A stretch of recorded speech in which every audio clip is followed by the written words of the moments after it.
एक बार एक गांव में एक मेहनती किसान रहता था। वह शांत और सरल स्वभाव का था।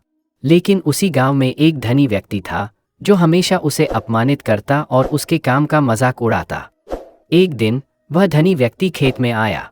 उसने जोर से चिल्लाकर कहा, तुम जैसे गरीब लोग इस दुनिया पर बोझ हो। तुम्हारा काम कभी कुछ नहीं बदलेगा।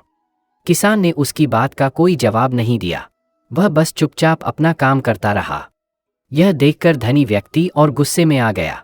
वह फिर चिल्लाया, क्या तुम गूंगे हो या फिर मेरी बात सुनने की हिम्मत नहीं है? लेकिन किसान ने अब भी कुछ नहीं कहा। उसकी चुप्पी देखकर धनी व्यक्ति और ज्यादा अपशब्द कहने लगा। पर किसान ने उसकी एक भी बात का जवाब नहीं दिया। शाम को किसान बुद्ध के पास गया।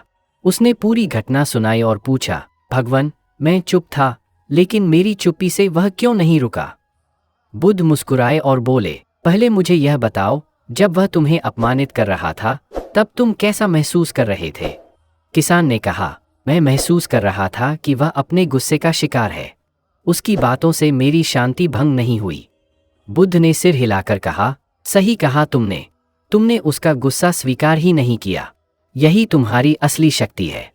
लेकिन याद रखना, चुप्पी तभी असरदार होती है जब तुम्हारे मन में भी शांति हो।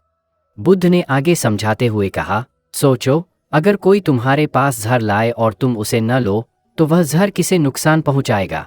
ठीक इसी तरह जब कोई तुम्हें गुस्सा या अपमान देता है और तुम उसे स्वीकार नहीं करते तो वह तुम्हें नुकसान नहीं पहुंचा सकता। किसान ने बुद्ध की बातों को ध्यान से सुना। उसने समझा कि उसकी चुप्पी ही उस धनी व्यक्ति के गुस्से को व्यर्थ कर चुकी थी। दोस्तों, इस कहानी से हमें एक महत्वपूर्ण शिक्षा मिलती है। चुप्पी की शक्ति असीम है। बेवजह बहस करने के बजाय जब हम शांत रहते हैं तो यह हमारी शांति की रक्षा करती है और दूसरों की नकारात्मकता को भी रोकती है। तो अगर कभी कोई आपको चोट पहुंचाए या अपमानित करे, याद रखें, चुप्पी ही सबसे बड़ा जवाब है। और दोस्तों, हमारे चैनल को सब्सक्राइब करें। इस प्रेरणादायक कहानी को अपने दोस्तों और परिवार के साथ ज़रूर शेयर करें।